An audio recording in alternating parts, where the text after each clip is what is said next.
ଏଠି ଦେଖା ଚାହିଁଲେ କଣ ପ୍ରଣାମ କରୁନା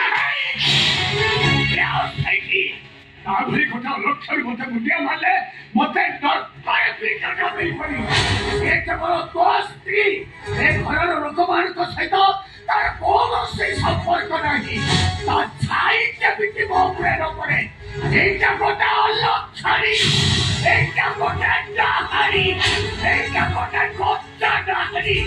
এইটা আমাকে গোটা খাইছিল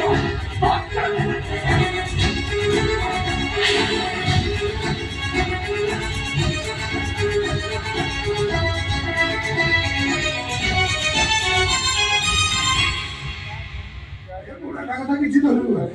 আর বয়স হয়ে গেলানি জীবন সারা খর খন্ডে ঠিক ভাবে କରିପାରୁନଥିଲେ ଦେଖିଲ ମଙ୍ଗଳା ମୁଁ କରିଛି ଦେଖ କେମିତି କ୍ଲିପ୍ ସୁଟିଂ ଦେଖୁଛ ନା ଆଇ ଏମଏଲଏ ହେଲା ପରେ ସବୁ ବାପା ମାଷ୍ଟର ଚାକିରି ଖଣ୍ଡେ କରିଥିଲେ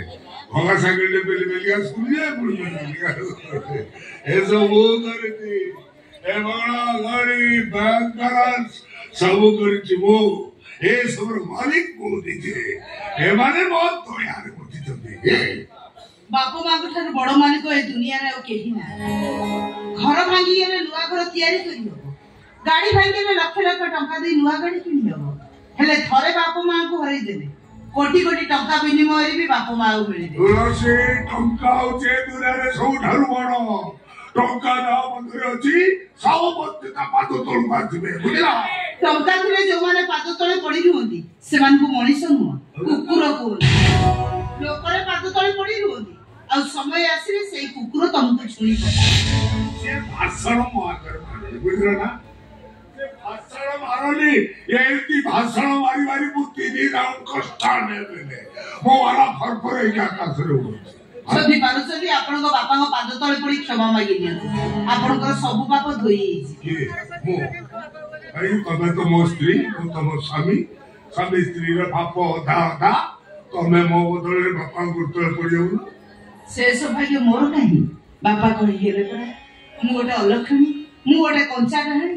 ମୋ ଛାଇ ପଡିଲେ ତାଙ୍କୁ ନର୍କରେ ବି ଜାଗା ମିଳିବନି ମୁଁ କେମିତି ତାଙ୍କ ପାଦ ଛୁଇଁବି ବାପା ଏ କଞ୍ଚା ଡାହାଣୀଟା ଏଇଠୁ ତମକୁ ପ୍ରଣାମ କରୁଛି ତମେ ତାକୁ ଅଭିଶାପ ଦିଅ କି ଆଶୀର୍ବାଦ ସେଇ ମୋ ପାଇଁ ସବୁ କିଛି ସେଇ ମୋ ପାଇଁ ପ୍ରଭୁ ଜଗନ୍ନାଥଙ୍କର ପବିତ୍ର ନିର୍ମାଲ୍ୟ ପରି ଜଗା ଧରିଛି ଜୀବନ କଥା ଜଗା ଧରିଛି ଜୀବନ କଥା ଜଗା ଧରିଛି ଜୀବନ କଥା ଜଗା ଧରିଛି ଜୀବନ କଥା ଆଜି ନହେଲେ କାଲି ମରିବ ସେ ତମକୁ କଣ ଆଶୀର୍ବାଦ ଦବ